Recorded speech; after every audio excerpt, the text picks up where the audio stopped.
Good morning all of you. बेटा कल हमने जो अपना लेक्चर था आईआर स्पेक्ट्रोस्कोपी का, उसमें हमने आपको बेसिक बताया था इंफ्रारेड स्पेक्ट्रोस्कोपी का कि इंफ्रारेड रेडिएशंस जब इंटरेक्ट करती हैं मैटर के साथ तो मॉलिक्यूल के अंदर क्या चेंज आता है। लेकिन क्या सभी मॉलिक्यूल आईआर रेडिएशंस को एब्जॉर्ब कर पाते हैं या नहीं कर पाते, तो उसके लिए एक रूल भी कल आपको बताया गया था, वो था आपका सिलेक्शन रूल। हर एक स्पेक्ट्रोस्कोपी के लिए एक रूल होता है जिसे आप सिलेक्शन रूल कहते हैं। सिलेक्शन रूल का मतलब बताओ बेटा क्या था, कल हमने आपको बताया था, जल्दी बताओ ये कैसा रूल है। A molecule must have net dipole moment. हाँ, जो मॉलिक्यूल है उसके अंदर net value of dipole moment होनी चाहिए, तभी कोई भी मॉलिक्यूल इंफ्रारेड रेडिएशंस को एब्जॉर्ब करेगा।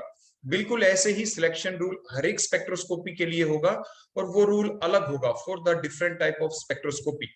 यूवी विजिबल के लिए अलग होगा, जैसे आईआर के लिए अलग है, ऐसे ही माइक्रोवेव स्पेक्ट्रोस्कोपी के लिए डिफरेंट होगा, एनएमआर के लिए अलग होगा। तो डिफरेंट स्पेक्ट्रोस्कोपिक टेक्निक के लिए एक डिफरेंट सिलेक्शन रूल होता है।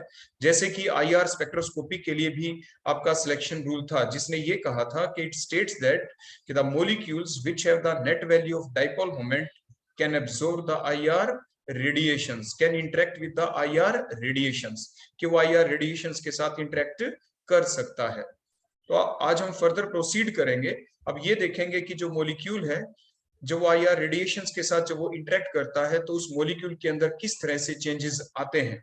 वो चेंजेस भी कल हमने आपके सामने डिस्कस किए थे, अब उन्हीं को इन फर्दर डिटेल अब हम डिस्कस करेंगे।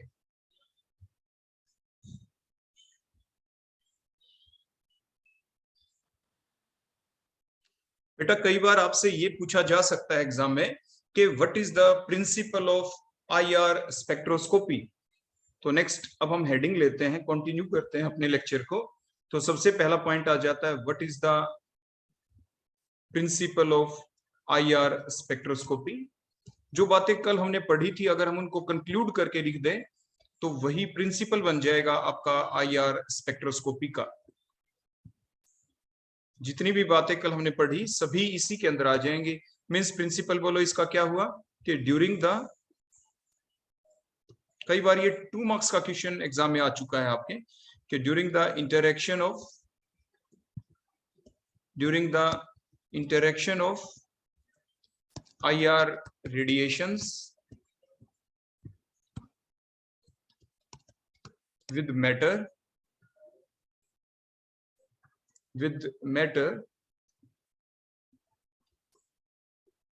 there occurs, बताओ किस चीज के अंदर चेंज आता था, there occurs, बताओ बेटा,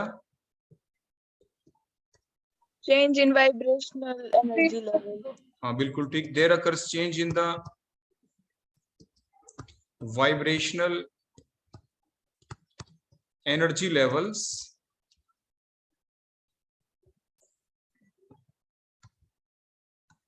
और भी हमने कुछ बताया था कि वाइब्रेशन एनर्जी लेवल फर्दर किससे एसोसिएटेड होते हैं, फर्दर Rotational energy levels. हाँ बिल्कुल ठीक, further the vibrational energy levels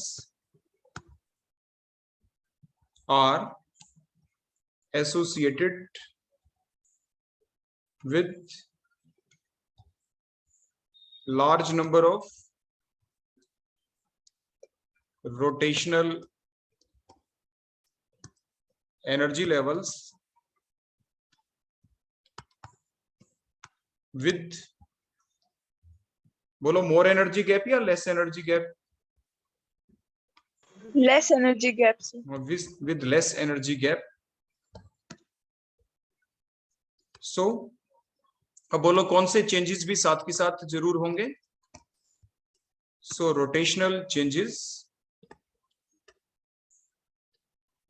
also occur along with vibrational changes.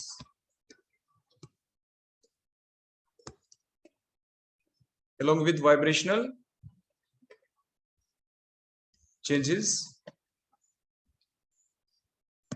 एक चीज और आप शुरू में लिख देना, जो हमने लिखा ना during the interaction of IR radiations with matter, वहां पे आप ब्रैकेट में एक चीज जरूर लिखेंगे। बोलो बेटा क्या लिखें? कल जो आपको बताया गया था कि मॉलिक्यूल के अंदर क्या होना जरूरी है, जो सिलेक्शन रूल की बात थी, बोलो वो क्या थी? लिखवाओ ब्रैकेट में। नेट डाइपोल, हाँ नेट तो डाइपोल मोमेंट। हाँ बिल्कुल ठीक, during the interaction of IR radiation with matter, और मैटर के ब्रैकेट में लिख देंगे कि having net value of dipole moment, ये म्यू से हमने रिप्रेजेंट किया। तो ये प्रिंसिपल इसका बन जाता है। और साथ के साथ बेटा देखो आप ये डायग्राम जरूर बना देंगे, जैसे कल भी हमने बनाया था डिफरेंट। देखो इस टाइप से आप ये वाइब्रेशनल एनर्जी लेवल्स को ऐसे शो करेंगे, इधर आप एनर्जी की लाइन शो कर देंगे, एनर्जी लेवल डायग्राम, और इनके बीच में आप शो कर देंगे डिफरेंट आपके रोटेशनल एनर्जी लेवल्स। देखो इस टाइप से डॉटेड डॉटेड लाइन लगा के, these are the different rotational energy levels. देखो ये हमने रोटेशनल एनर्जी लेवल को भी शो कर दिया। और फिर आप ये चेंजेस दिखा देंगे कि किस टाइप से चेंज हो रहे हैं यहाँ पे, कि एक वाइब्रेशनल से सेकंड में देखो ये इस टाइप से ये V0 है, नेक्स्ट V1 है, ये V2 है, ये V3 वाइब्रेशनल, ये V4, ये V5, और इनके बीच में ही डिफरेंट देखो R0, R1, R2, R3। तो डिफरेंट ये स्मॉलर चेंजेस भी होते रहेंगे। देखो इस टाइप से रोटेशनल चेंजेस भी, देखो ये हमने डिफरेंट चेंजेस दिखा दिए। तो ये कंप्लीट डायग्राम भी बना देंगे।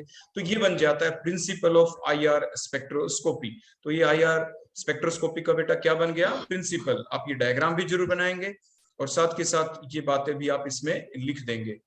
तो ये आपके एग्जाम में बेटा 2 मार्क्स का क्वेश्चन आ सकता है। तो that is the principle of IR spectroscopy. अब हम इसके बाद नेक्स्ट पॉइंट जो हमारा आता है हमारे टॉपिक पे, अब हम आगे प्रोसीड करते हैं। पहली डेफिनेशन यहाँ पे आती है, that is the fundamental vibration. के फंडामेंटल वाइब्रेशन किसे कहते हैं? तो नेक्स्ट डेफिनेशन आगे बेटा यहाँ पे, फंडामेंटल वाइब्रेशन। फंडामेंटल वाइब्रेशन, देखो बेटा अभी जो हमने प्रिंसिपल पढ़ा है यहाँ पे, उसमें देखो हमने क्या पढ़ा कि during the interaction of the IR radiation with matter there occurs the change in vibrational energy level. लेकिन जो चेंज हुआ अगर वो V0 से देखो सिर्फ V1 तक होता हो, बोलो वो चेंज कहां से हो? V0 से V1। देखो ये वाला चेंज हो, देखो ये जो हमने ये दिखा रखा है ये चेंज, देखो ये यहाँ पे डायग्राम में मैंने ब्लैक करके शो कर दिया, V0 से V1, that is called as fundamental vibration. इसे आप फंडामेंटल वाइब्रेशन कहते हैं। ये डेफिनेशन आनी होती है आपके एग्जाम में कि डिफाइन करके, अगर आ जाए define fundamental vibration, same diagram आप बना देंगे और फिर V0 से V1 वाली जो वाइब्रेशन है उसे आप क्या कहते हैं? Fundamental vibration. तो बताओ डेफिनेशन क्या बनी कि the vibration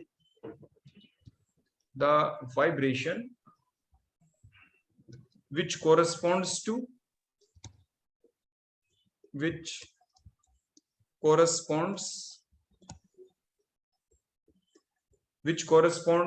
to the first vibrational transition, which corresponds to the first vibrational transition। First vibrational transition का मतलब क्या हुआ यहाँ पे बताओ, कहां से कहां तक? That is V0 to V1 on absorbing, ये आप तो जरूर लिखेंगे ही लास्ट में कि on absorbing IR radiations, on absorbing IR radiations is called fundamental vibration। उसे आप फंडामेंटल वाइब्रेशन कह देंगे। तो एग्जाम में अगर ये आपकी डेफिनेशन आ जाए डिफाइन फंडामेंटल वाइब्रेशन, तो आप क्या लिखेंगे कि the vibration which corresponds to the first vibrational transition. First vibrational transition का मतलब कहां से कहां पे? V0 से V1। और आप ये डायग्राम बना देंगे जिसमें आपको सिर्फ V0 से V1 वाला एरो दिखाना है, जो हमने यहाँ पे ब्लैक करके आपको शो कर दिया था। So that is the definition of fundamental vibration. अगली डेफिनेशन आती है बेटा एग्जाम के अंदर, ओवरटोन्स। Define overtones. नेक्स्ट हम हेडिंग लिख रहे हैं ओवरटोन्स। ओवरटोन्स, देखो जो डिफरेंट वाइब्रेशन और भी जो हो सकती हैं, लेकिन वो ज्यादा अच्छी वाइब्रेशन नहीं होंगी, ज्यादा शार्प वाइब्रेशन नहीं होंगी, वो आपकी ओवरटोन्स होती है, जिनकी ज्यादा सिग्निफिकेंस नहीं होती आईआर स्पेक्ट्रोस्कोपी में, लेकिन उनकी वजह से बैंड जरूर आने होते हैं। तो ये ओवरटोन्स क्या है? Any multiple. मल्टीपल का मतलब क्या होता है बेटा? किसी का 2 गुना, 3 गुना, 4 गुना। फंडामेंटल वाइब्रेशन कहां से कहां पे हुई थी? V0 से V1। अब V0 से V1 ना हो, उसके दुगने लेवल पे चली जाए, मींस V0 से V2 हो जाए, V0 से V3 हो जाए, V0 से V4 हो जाए, तो any multiple of fundamental vibration is called as, बोलो क्या? ओवरटोन्स। तो अब डेफिनेशन आप लिखेंगे ओवरटोन्स की कि any multiple of fundamental vibration, any multiple of fundamental vibration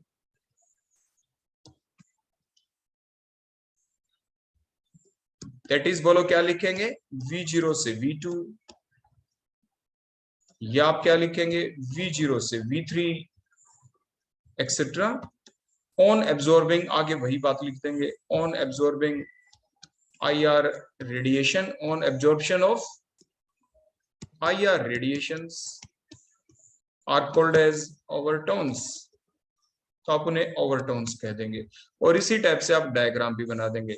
diagram में सिर्फ क्या दिखाएंगे आप यहाँ पे, बोलो बनते हुए? अगर इसी में मान लो मैं चेंज करके आपसे बनवाऊं डायग्राम, तो बोलो आप सिर्फ क्या क्या शो कर देंगे? देखो मैं इधर से एरो दिखाऊंगा, आप बड़े ध्यान से देखना। मैं क्या दिखाऊंगा बोलो? V0 से कहां पे दिखाएं बेटा? V1 में नहीं दिखाना, ये दिखाना है V2 तक चला गया, या V0 से देखो V3 तक चला गया, V0 से देखो V4 तक चला गया, V0 से बेटा देखो V5 तक चला गया। This all called as overtones. ये सारे ओवरटोन है, लेकिन जो स्टार्ट वाला था देखो V0 से V1 वाला, देखो ये तो है आपका फंडामेंटल वाइब्रेशन। ये तो पहले वाला तो बोलो कौन है? V0 से V1, that is the fundamental vibration. और इसके बाद ये जितने भी और वाइब्रेशन हैं वो सारे कहलाते हैं, जैसे इसको ले लें, दैट इज कॉल्ड एज, बोलो क्या? ओवरटोन। लेकिन अब अगली डेफिनेशन यहाँ पे ये आ जाती है, मैंने ओवरटोन तो लिख दिया, V0 से V1 पे गए, that is called as first overtone. तो बताओ बेटा, अगर आपसे ये डेफिनेशन पूछ ले, मैंने ओवरटोन्स की तो लिख दी थी, how will you define first overtone? Exam में आ जाए, बोलो कैसे लिखोगे डेफिनेशन? बताओ बेटा, शाबाश, जल्दी से बताओ फर्स्ट ओवरटोन की डेफिनेशन। देखो इसी के नीचे मैं लिख दूंगा यहाँ पे, बताओ बेटा शाबाश।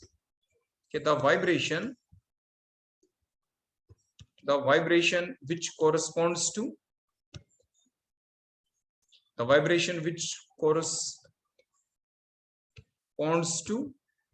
बोलो कहां से कहां पे?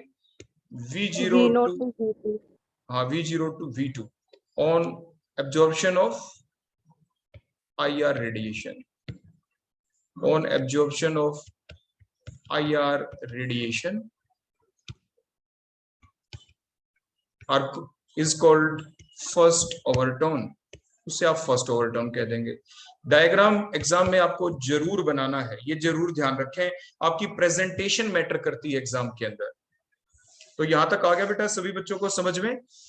IR स्पेक्ट्रोस्कोपी क्या है, उसका प्रिंसिपल क्या है, उसके बाद ये डेफिनेशन, डिफाइन फंडामेंटल वाइब्रेशन, उसके बाद डिफाइन ओवरटोन्स, फिर ओवरटोन भी डिफरेंट टाइप के। फर्स्ट ओवरटोन का मतलब V0 से V2, सेकंड ओवरटोन का मतलब V0 से V3 एंड सो ऑन। तो इस टाइप से डिफरेंट डेफिनेशन आपसे पूछी जा सकती है। अब इसके बाद बेटा आगे आपसे पूछेंगे कि जो आपके IR स्पेक्ट्रोस्कोपी है, इसमें जब IR रेडिएशंस जब मैटर के साथ इंटरेक्ट करती हैं, तो उसके दौरान आपने देखा वाइब्रेशनल चेंजेस आते हैं, वाइब्रेशन पैदा होता है मॉलिक्यूल के अंदर। तो नेक्स्ट हमारी हेडिंग बन जाएगी कि different type of molecular vibration कौन कौन से हो सकते हैं। बताओ बेटा, different type of molecular vibration कौन कौन से हो सकते हैं? सभी ने उतार लिया ना बेटा यहाँ तक? Yes sir. Yes sir. ठीक है, तो इसके बाद नेक्स्ट हमारी हेडिंग आ जाएगी अब types of molecular vibration. Types of molecular vibration, कि मॉलिक्यूलर वाइब्रेशन कितने टाइप की हो सकती है। बेटा जितने भी मॉलिक्यूल हैं, क्या देखो जब हमने शब्द यूज कर दिया मॉलिक्यूल, इट मींस चाहे वो आपके पास HCl क्यों ना हो। H और Cl के बीच में देखो बेटा बॉन्ड तो है ही, देखो ये रहा बॉन्ड। ये जो बॉन्ड है ये एक स्प्रिंग की तरह माना गया है। According to the IR spectroscopy that bond behave like a spring, spring की तरह काम करता है ये। मींस जब भी इसके ऊपर IR रेडिएशंस देखो आके गिरेंगी इस मॉलिक्यूल के ऊपर, और कंडीशन वही, सिलेक्शन रूल तो फॉलो करना ही होगा कि इस मॉलिक्यूल के अंदर net value of dipole moment होनी चाहिए, वो तो इसके अंदर है। तो जब IR रेडिएशन इसके ऊपर आके गिरी तो जो इसके अंदर बॉन्ड है, बॉन्ड को ट्रीट करेंगे एज ए स्प्रिंग। इस बॉन्ड के अंदर वाइब्रेशन पैदा हो जाएगा। तो ये जो बॉन्ड है, इस बॉन्ड को ही हम एज ए स्प्रिंग की तरह ट्रीट करेंगे, और इस बॉन्ड के अंदर क्या पैदा हो जाएंगे, बोलो क्या क्रिएट हो जाएंगे इसके अंदर, वाइब्रेशन। अब जो वाइब्रेशन जो क्रिएट हो जाएंगे इस मॉलिक्यूल के अंदर, वो अब डिफरेंट टाइप के हो सकते हैं। उन्हीं के बारे में अब हम डिस्कस करने वाले हैं, वही हमारी हेडिंग है, that is the types of molecular vibration. वो वाइब्रेशन आपके कौन कौन से हो सकते हैं, that is the first one is called as the stretching vibration. वो आपके स्ट्रेचिंग वाइब्रेशन हो सकते हैं, स्ट्रेचिंग वाइब्रेशन, स्ट्रेचिंग वाइब्रेशन। आपने देखा होगा ना बेटा, काफी बच्चे एक्सरसाइज करते हैं, एक स्प्रिंग ले लेते हैं, देखो हाथ में स्प्रिंग, उसको पकड़ के ऐसे खींचते हैं, ऐसे ऐसे, कभी नजदीक कभी दूर, ऐसे करके हैंड की जब एक्सरसाइज करते हैं। तो मीन्स जो बॉन्ड है वो लंबा हो गया, क्योंकि स्प्रिंग की तरह हमने माना। तो जिसके दौरान जो बॉन्ड लेंथ है, जैसे HCl है, यहाँ पे HCl का बॉन्ड छोटा है, जैसे ही वाइब्रेशन होगी देखो ये बॉन्ड लंबा हो गया, ऐसे हो गया ना, मीन्स वाइब्रेशन हो गई, इसे स्ट्रेचिंग कहते हैं। तो मीन्स जो आपकी पहले टाइप की जो वाइब्रेशन है, जिसे हम स्ट्रेचिंग वाइब्रेशन कहेंगे, तो स्ट्रेचिंग वाइब्रेशन की डेफिनेशन क्या होगी कि the vibration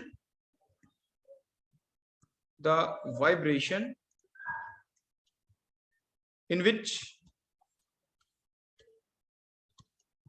the distance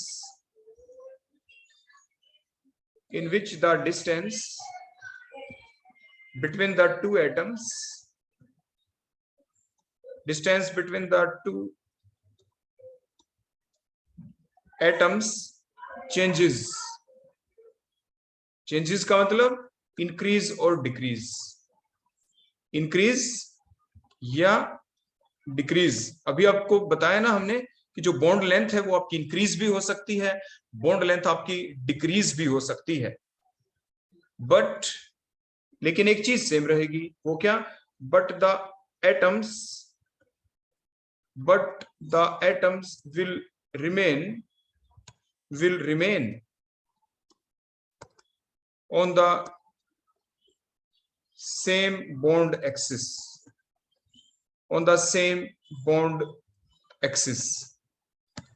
is called stretching vibration। देखो इन लाइनों का मतलब आपको फिर से दोबारा से देखो मैं बताता हूं, बड़े ध्यान से देखेंगे आप इसी डायग्राम के अंदर, जो मैं HCl का लेके दिखाता हूं आपको। देखो हमने ये HCl बनाया, that is the original molecule. ध्यान देना बेटा, ये HCl है, ये इसका बॉन्ड है, जिसको हमने एज ए स्प्रिंग की तरह ट्रीट किया है। इसके ऊपर IR रेडिएशंस आके गिर गई, उसके बाद हुआ क्या, ये बॉन्ड देखो इधर से ये H, इधर से देखो हमने स्प्रिंग की तरह भी दिखा दिया, देखो ये बॉन्ड लेंथ देखो लंबा हो गया, लेकिन देखो ये जो एक्सिस है, देखो ये जो एक्सिस है दैट रिमेन सेम। दोनों के दोनों एटम, चाहे वो H एटम था चाहे वो Cl एटम था, पहले भी वो उसी एक्सिस के ऊपर थे और अब भी उसी सेम एक्सिस के ऊपर प्रेजेंट है, एक्सिस में चेंज नहीं आया। बॉन्ड लेंथ आपकी इंक्रीज हो गई। सिमिलरली सेकंड सिचुएशन देखें, देखो स्प्रिंग दिखाया, ये बॉन्ड लेंथ हमने छोटी कर दी, लेकिन these two atom, that is the H and the Cl atom, they remain present on the same bond axis, they remain present on the same bond axis। अब आ गई बेटा बात समझ में सभी को। स्ट्रेचिंग वाइब्रेशन कौन सी वाइब्रेशन होती है, the vibration in which the distance between the two atom, जैसे H और Cl के बीच का जो डिस्टेंस था, में इंक्रीज और डिक्रीज, मैंने इंक्रीज करते हुए भी दिखाया और डिक्रीज करते हुए भी दिखाया, बट द एटम्स, एटम कौन, जैसे H और Cl है यहाँ पे, they remain on the same bond axis, वो उसी लाइन के ऊपर रहे जिसके ऊपर पहले थे। IR रेडिएशन गिरने से पहले जहां पे जिस एक्सिस के ऊपर H और Cl थे वो वहीं पर रहे, तो that is called as the stretching vibration. क्या कहेंगे बेटा उसे, स्ट्रेचिंग वाइब्रेशन। तो इस टाइप से आप ये डेफिनेशन ध्यान रखेंगे। आगे बेटा समझ में स्ट्रेचिंग वाइब्रेशन की डेफिनेशन? Yes, sir. Yes. इसके बाद नेक्स्ट डेफिनेशन आ जाती है बेटा, उससे पहले हम इसकी टाइप्स ही देख लेते हैं। Types of stretching vibration, types of stretching vibration. आपने देखा बेटा, अगर हम किसी, देखो एक तो बड़े बच्चे एक्सरसाइज करें स्प्रिंग को लेके, एक छोटे बच्चे को अगर हम स्प्रिंग दे देंगे ना, पता है क्या होगा? आप इस डायग्राम को देखना, देखो जो मैं बना रहा हूं, देखो ये एच और देखो ये सीएल, हमने ऐसे किया। अब देखो क्या हुआ, बच्चे को ये कहा कि बेटा इसको स्ट्रेच करो, छोटे बच्चे को, तो वो इक्वली स्ट्रेच नहीं कर सकता। वो क्या करेगा? देखो एच तो थोड़ा इधर आ गया, देखो थोड़ा सा इधर, सीएल थोड़ा ज्यादा इधर चला गया, देखो ऐसे मीन्स उसने स्ट्रेच तो कर दिया इस बॉन्ड को, देखो ये बॉन्ड तो लंबा हो गया, लेकिन इक्वल स्ट्रेचिंग नहीं हुई। देखो एच की साइड से तो स्ट्रेचिंग देखो ये थोड़ी सी हुई, सीएल की साइड से स्ट्रेचिंग थोड़ी ज्यादा हो गई, तो ये हुई अनसिमेट्रिकल स्ट्रेचिंग। बोलो बेटा कैसी स्ट्रेचिंग हुई है? Unsymmetrical stretching. लेकिन एक दूसरा डायग्राम भी देखो आपके सामने मैं बनाता हूं, यही एच और सीएल को लेके। जितना मान लीजिए 1 सेंटीमीटर एच इधर देखो पहुंच गया, इतना ही 1 सेंटीमीटर सीएल भी दूसरी साइड में देखो पहुंच गया, बॉन्ड इतना लंबा हो गया, इक्वली स्ट्रेचिंग हुई। जो दो एटम थे वो इक्वली स्ट्रेच हो गए into opposite direction. Right side में फॉर एग्जांपल मान लीजिए आपका सीएल ज्यादा खिंच गया, एच लेफ्ट साइड में खिंच गया, लेकिन टू द सेम डिस्टेंस। मान लीजिए ये 1 सेंटीमीटर का डिस्टेंस इधर था, इधर ये 1 सेंटीमीटर हमने स्ट्रेच कर दिया, सिमेट्रिकल स्ट्रेचिंग है, लेकिन इधर हमने 1 सेंटीमीटर स्ट्रेच हो पाया, दूसरी साइड में 0.5 सेंटीमीटर स्ट्रेच हो पाया, अनसिमेट्रिकल स्ट्रेचिंग है। तो पहले वाला जो ये डायग्राम हमने बनाया, बोलो ये कैसी स्ट्रेचिंग हमने करके दिखाई? बोलो आपको यहाँ पे अनसिमेट्रिकल स्ट्रेचिंग।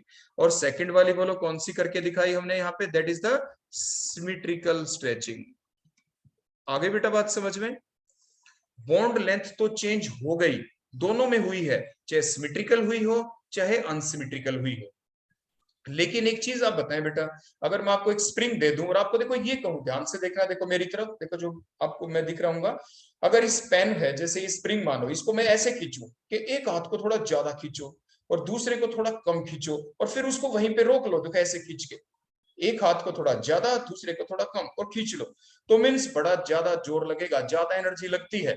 सिमेट्रिकल स्ट्रेचिंग करने में कम जोर लगता है। अगर आप बड़े बच्चे जो हैं, अगर मैं आपको कहूं सिमेट्रिकल स्ट्रेचिंग करें, स्प्रिंग को 1-1 सेंटीमीटर दोनों साइड में खींचे ऐसे बराबर, तो आप बड़ी आराम से कर देंगे। लेकिन मैं आपको ये कहूं एक साइड में 3 सेंटीमीटर खींचे, एक साइड में 1 सेंटीमीटर खींचे, ये चीज मेंटेन करना बड़ा ही मुश्किल है। एसिमेट्रिकल स्ट्रेचिंग कह दो या अनसिमेट्रिकल स्ट्रेचिंग कह दो, उसमें हमेशा मोर एनर्जी की जरूरत पड़ेगी। तो इसीलिए बोलो कौन सी स्ट्रेचिंग बड़ी आराम से हो जाती है? बताओ कौन सी? बताओ शाबाश जल्दी से। Symmetrical. हाँ, सिमेट्रिकल स्ट्रेचिंग। और अनसिमेट्रिकल में हमेशा ही ज्यादा एनर्जी की जरूरत पड़ेगी। तो अब हम आपसे डेफिनेशन लिखवाएंगे यहाँ पे, देखो सिमेट्रिकल के नीचे मैं सिमेट्रिकल की डेफिनेशन लिख देता हूं। देखो डेफिनेशन क्या बनी कि द स्ट्रेचिंग वाइब्रेशन, सिमेट्रिकल के नीचे लिख रहे हैं हम पहले, the stretching vibration in which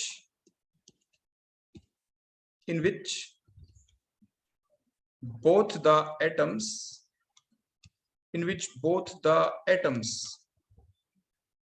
moves in or out with respect to the central atom. अगर कोई सेंट्रल एटम होता, तो यहाँ पे तो कोई सेंट्रल एटम है नहीं, हम सेंट्रल एटम वाला एग्जांपल भी लेके आपको दिखा सकते हैं। Is called symmetrical stretching, is called symmetrical stretching. आप कहेंगे सर सेंट्रल एटम का और एग्जांपल बता दें। फॉर एग्जांपल मान लीजिए CO2 हम ड्रा कर दें, देखो C double bond O, C double bond O, central atom यहाँ पे कार्बन हो गया। अब इस बॉन्ड को देखो मैंने लंबा किया, देखो ऐसे C डबल, ये 1 सेंटीमीटर एक साइड में और 1 सेंटीमीटर ही देखो दूसरी साइड में, तो ये सिमेट्रिकल स्ट्रेचिंग हो गई। तो सेंट्रल एटम बोलो कौन हुआ यहाँ पे? कार्बन।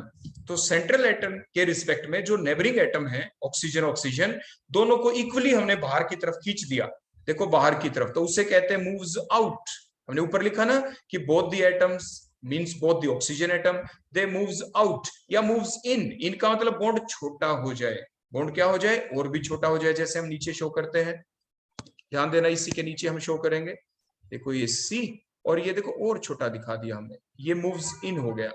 अगर ये अंदर की तरफ आ जाए, दिखा दिया ना, तो मेन मॉलिक्यूल तो ये ऊपर था CO2 मॉलिक्यूल, जब उसके ऊपर कोई IR रेडिएशंस नहीं गिरी थी। जब IR रेडिएशंस हमने डाली तो फिर मान लीजिए सिमेट्रिकल स्ट्रेचिंग हुई, या तो बोथ एटम्स मूव्स आउट या मूव्स इन, बाहर की तरफ गए दोनों बॉन्ड लंबे हो गए टू द सेम डिस्टेंस, अंदर की तरफ आए तो दोनों बॉन्ड छोटे हो गए टू द सेम डिस्टेंस। तो ये हो गया आपका सिमेट्रिकल स्ट्रेचिंग। अब अगर मैं आपसे पूछूं अनसिमेट्रिकल स्ट्रेचिंग की डेफिनेशन लिखें, तो फिर आप कैसे लिखेंगे? बताओ बेटा, इसी डेफिनेशन को देखते हुए बताओ। स्टार्टिंग तो वही कि द स्ट्रेचिंग वाइब्रेशन इन विच बोलो क्या लिखें, शाबाश बताओ। इन विच one atom moves in and other atom moves out with respect to the central atom। आगे वही लिख देंगे with respect to the आगे central atom is called as unsymmetrical stretching। अब देखो इसका मतलब क्या है, इसका डायग्राम बनाते हैं। देखो मान लीजिए ये हमने ओरिजिनल मॉलिक्यूल लगाया C डबल बॉन्ड O, देखो हमने ऐसे शो किया, मान लीजिए राइट वाला बॉन्ड तो ज्यादा बाहर की तरफ चला गया, देखो ये ऐसे, देखो ये दिखा दिया, हो गया ना ऐसे। वन एटम मूव्स आउट, देखो ये तो बाहर की तरफ चला गया, और जो दूसरा था ये बॉन्ड देखो मैंने छोटा कर दिया, बिल्कुल और भी छोटा हो गया, देखो इस टाइप से, और ये एटम अंदर की तरफ आ गया। तो कैसी स्ट्रेचिंग है ये? अनसिमेट्रिकल स्ट्रेचिंग, एसिमेट्रिकल स्ट्रेचिंग के one atom moves in, other atom moves out with respect to the central atom, that is called as asymmetrical stretching। जिसे आप क्या कहेंगे? asymmetrical stretching कहेंगे। और asymmetrical stretching requires more energy, it always require more energy, ये चीज आप जरूर ध्यान रखेंगे। तो ये थी पहले टाइप की वाइब्रेशन। हम पढ़ रहे हैं टाइप्स ऑफ स्ट्रेचिंग वाइब्रेशन, जिसमें सबसे पहली हमने वाइब्रेशन बोलो कौन सी देखी? टाइप्स ऑफ मॉलिक्यूलर वाइब्रेशन देखी। मॉलिक्यूलर वाइब्रेशन की पहली टाइप थी स्ट्रेचिंग वाइब्रेशन, और स्ट्रेचिंग वाइब्रेशन फर्दर दो टाइप की थी, एसिमेट्रिकल स्ट्रेचिंग और सिमेट्रिकल स्ट्रेचिंग। अब हम सेकंड टाइप की वाइब्रेशन देखेंगे, जिनमें हमेशा ही कम एनर्जी की जरूरत पड़ती है, जिसमें हमेशा ही कम एनर्जी की जरूरत पड़ती है। बोलो वो कम एनर्जी की कैसे, वो कौन सी वाइब्रेशन होगी? हम यहीं पे देखो इसको क्लियर कर देते हैं। उतार लिया बेटा सभी ने यहां तक? Yes, sir. सेकंड देखो एक ही जगह अब हम नाम लिख रहे हैं यहाँ पे। Second one is the bending vibration. Second बोलो क्या नाम आ गया हमारा? B point, that is the bending vibration. देखो बेंडिंग का मतलब बेटा क्या है? बेंडिंग का मतलब है कि अगर आपके पास स्प्रिंग है, आप उसको खींचे नहीं, उसको सिर्फ ऐसे मोड़ तोड़ दो। जैसे आपने देखा होगा ना, घर में आपके पास टॉवल होता है, तौलिया होता है, कोई कपड़े होते हैं, आप उसको निचोड़ते हैं, पानी बाहर निकालते हैं, उसको कहते हैं बेंड करना। देखो ऐसे मोड़ना, ऐसे वहीं की वहीं, यानी जो आपका बॉन्ड है उसकी लेंथ में चेंज नहीं आएगा, सिर्फ आप उसको मोड़ रहे हैं, दैट इज कॉल्ड बेंडिंग। आप सिर्फ उसको बेंड कर रहे हैं। क्या कर रहे हैं? उसको बेंड। बेंडिंग कई टाइप की हो सकती है, वही अभी हम डिस्कस करने वाले हैं। तो नेक्स्ट अब हमारा जो पॉइंट आएगा यहाँ पे, that is about the bending vibration. तो अब हम यहाँ पे इनको क्लियर कर दें, अपनी डेफिनेशन लिखेंगे अब हम बेंडिंग वाइब्रेशन की। यहाँ पे ये सभी बच्चों ने आपने उतार लिया, यहाँ पे नोट डाउन कर लिया सारा काम। अब हम बेंडिंग वाइब्रेशन की तरफ प्रोसीड करते हैं। तो बेंडिंग वाइब्रेशन बोलो क्या होगी? बेंडिंग वाइब्रेशन के दौरान जो बॉन्ड लेंथ है उसमें कोई भी चेंज नहीं आएगा। जैसे H और Cl के बीच का जो बॉन्ड है, उसकी जो बॉन्ड लेंथ है, मान लीजिए वो 1 सेंटीमीटर है, वो उतनी ही रहेगी, उसके अंदर कोई चेंज भी नहीं आएगा। तो ऐसी वाइब्रेशन को कहते हैं बेंडिंग वाइब्रेशन। तो चेंज किस में आएगा? आप ये बताओ बेटा जल्दी से, कोई भी बच्चा मेरे को बताए कि जो आपकी अभी हमने वाइब्रेशन पढ़ी थी पहले वाली स्ट्रेचिंग वाइब्रेशन, उसके अंदर आपका क्या बॉन्ड, जो आपके एटम थे IR रेडिएशन डालने से पहले और IR रेडिएशन डालने के बाद, एटम सेम बॉन्ड एक्सिस के ऊपर रहे या उनका बॉन्ड एक्सिस चेंज हो गया था? बताओ बेटा शाबाश। तो सेम बॉन्ड एक्सिस पर, बिल्कुल सही, सेम बॉन्ड एक्सिस के ऊपर ही थे। लेकिन अब देखना जो हम आपको बता रहे हैं, मान लीजिए ये H और Cl, देखो मैंने लिख दिया, इसकी बॉन्ड लेंथ है ये कोई ना कोई 1 सेंटीमीटर, और ये इसका बॉन्ड एक्सिस है, देखो ये इसका बॉन्ड एक्सिस है। अब क्या हुआ? या हम दूसरा मॉलिक्यूल भी साथ के साथ ले ले जिसमें सेंट्रल एटम भी ही लेते हैं, मान लीजिए CO2 देखो हमने ले लिया, C डबल बॉन्ड O2, देखो ऐसे, ये इनकी बॉन्ड लेंथ, ये इनका एक्सिस हो गया, देखो that is the axis on which all these atom are present. अब क्या हुआ इसके दौरान, देखो ऐसा हुआ कि देखो ये बॉन्ड थोड़ा ऊपर की तरफ चला गया, देखो बॉन्ड लेंथ बिल्कुल सेम है बेटा, देखो ध्यान दो, C और O के बीच का जो बॉन्ड है ना, मान लीजिए ये 1 सेंटीमीटर था, ये भी 1 सेंटीमीटर है, अब भी देखो बिल्कुल सेम वही 1 सेंटीमीटर है, 1 सेंटीमीटर है, लेकिन देखो ये जो एक्सिस था, देखो ये एक्सिस था, एक्सिस के ऊपर कार्बन तो है, लेकिन जो दो नेबरिंग एटम थे क्या बेटा ऑन द सेम एक्सिस है ये अभी, बताओ शाबाश। No, sir. नहीं है। अब देखो दूसरा डायग्राम बनाते हैं बेटा, इसमें मैं ऐसे कर दूं, एक बॉन्ड तो ऊपर की तरफ चला गया, एक हमने नीचे की तरफ ऐसे मोड़ दिया, देखो ये बॉन्ड एक्सिस है। अब बताओ क्या सारे atom on the same bond axis हैं जिसके ऊपर पहले थे? ये तो ओरिजिनल पोजीशन है, देखो मैं लिख भी देता हूं यहाँ पे, original position. Original position means before interacting with the IR radiations. IR radiation गिरने से पहले मान लिया, एज्यूम कर लिया कि ये सारे एटम इस तरह से इस बॉन्ड एक्सिस के ऊपर प्रेजेंट थे, ये था बॉन्ड एक्सिस। जैसे IR रेडिएशन गिरी तो हो सकता है ये वाला चेंज आ जाए, जो कंडीशन नंबर 1 हमने शो कर दी, हो सकता है ये वाला चेंज आ जाए, देखो ये कंडीशन हमने शो कर दी। आगे बेटा बात समझ में, कि दोनों एटम ऊपर की तरफ चले गए, या ऐसा भी हो सकता, आप कहेंगे सर क्या हम ऐसा बना दें? बिल्कुल ऐसे बना दो कि दोनों एटम इकट्ठे नीचे की तरफ चले जाएं, देखो ऐसे सेम एक्सिस के ऊपर नहीं रहे, या एक एटम ऊपर चला गया ऑक्सीजन, दूसरा नीचे, जैसे डायग्राम नंबर 2 के अंदर, इसके अंदर हमने दिखाया। ये सारी बेंडिंग है क्योंकि इसके दौरान बॉन्ड लेंथ तो सेम रही ना, बॉन्ड लेंथ 1 सेंटीमीटर थी, अब भी 1 सेंटीमीटर ही है, चेंज हुआ बॉन्ड एक्सिस। चेंज क्या हो गया बेटा? बॉन्ड एक्सिस चेंज हो गया। तो ऐसी वाइब्रेशन को हम बेंडिंग वाइब्रेशन कहते हैं। तो बेंडिंग वाइब्रेशन कौन सी हुई? अब डेफिनेशन लिखते हैं कि the vibration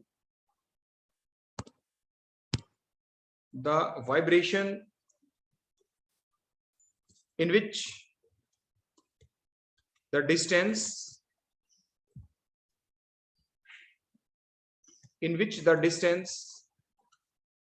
between the two atoms remains same, but the position of the atoms with respect to original bond axis changes। तो आप उसे कहते हैं बेंडिंग वाइब्रेशन, उसे आप क्या कहेंगे बेटा? Bending vibration. अब हम साथ के साथ इनकी देख लेते हैं टाइप्स। बेंडिंग वाइब्रेशन बेटा दो टाइप की होती है। नंबर 1 उसे आप कहेंगे इन प्लेन बेंडिंग बेटा, कौन सी कहेंगे? इन प्लेन बेंडिंग। सेकंड आपकी आएगी बेटा जिसे आप कहेंगे आउट ऑफ प्लेन बेंडिंग। अब इन प्लेन बेंडिंग और आउट ऑफ प्लेन बेंडिंग बेटा फर्दर दो टाइप की हो सकती है। इन प्लेन में देखेंगे तो सीजरिंग, क्या हो जाएगी बेटा? सीजरिंग, जैसे कैंची होती, कैंची को सीजर बोलते हैं ना, सीजरिंग। और second one is rocking, second one को आप रॉकिंग कहेंगे। Out of plane bending further दो टाइप की होती हैं। एक को आप कहेंगे वैगिंग, जैसे डॉगी को आपने देखा होगा अपनी पूंछ हिलाता है, वो वैग करता है, उसे वैगिंग कहते हैं। और सेकंड वन इज ट्विस्टिंग। अब देखो सीजरिंग का मतलब आप देखिए, जब आप कैंची को चलाते हैं सीजर को, तो आपने उसमें देखा है ना, बोलो क्या हो जाता है उसके दौरान? सीजरिंग के दौरान कैंची जब आप चलाते हैं, the two atom approaches towards each other, दोनों की दोनों जो उसके देखो मूव होती हैं एक दूसरे की तरफ आती है कैंची जब चलती, या तो नजदीक या दूर, या नजदीक या दूर। आपकी जो बॉन्ड लेंथ है वो तो सेम रहती है ना, that is called as scissoring. Rocking, जैसे आपने रिवॉल्विंग चेयर देखी है ना जिसपे आप बैठ के घूमते हो, आपकी दोनों पैर इकट्ठे हैं, या तो दोनों पैर इकट्ठे एक साइड में जाते हैं या दोनों पैर दूसरी साइड में जाते हैं, वो रॉकिंग है। रॉकिंग सेम एक्सिस के ऊपर है, आप उसी एक्सिस के ऊपर हो बेटा, आपके दोनों लेग या तो एक साइड में या दूसरी साइड में। रॉकिंग। कैंची में क्या होता है? कैंची में देखो एक पैर अंदर एक पैर बाहर, देखो दोनों एक दूसरे की तरफ आ रहे हैं, देखो ऐसे, तो दैट इज सीजरिंग। तो इन प्लेन, सेम प्लेन के अंदर हुआ। आउट ऑफ प्लेन जैसे वैगिंग, डॉगी की आपने देखी पूंछ हिलती है, एक बार ऊपर जाती है एक बार नीचे, उसे कहते हैं आउट ऑफ प्लेन। ट्विस्टिंग, जब आप घर में कभी बेटा कपड़ा निचोड़ते हो, बोलो कैसे निचोड़ते हो? एक हाथ आपका ऊपर जाता है, एक बार नीचे ऐसे, उल्टा से आप ऐसे हाथ लगाते हो, एक हाथ का जोर नीचे की तरफ लगता है टुवर्ड्स अर्थ और दूसरे का ऊपर की तरफ, दैट कॉल्ड ट्विस्टिंग। तो बेटा ये डिफरेंट टाइप थी, these are the bending vibration. और बेंडिंग वाइब्रेशन में एनर्जी और भी कम चाहिए, सबसे ज्यादा एनर्जी चाहिए थी स्ट्रेचिंग में, उससे कम एनर्जी चाहिए थी आपकी बेंडिंग में। तो ये थी बेटा टाइप्स, मोलिकुलर वाइब्रेशन की टाइप। तो कल हम इससे आगे प्रोसीड करेंगे, तो यहां तक बेटा आप अच्छे से पढ़ के आएंगे। तो कोई डाउट तो आप पूछ लें।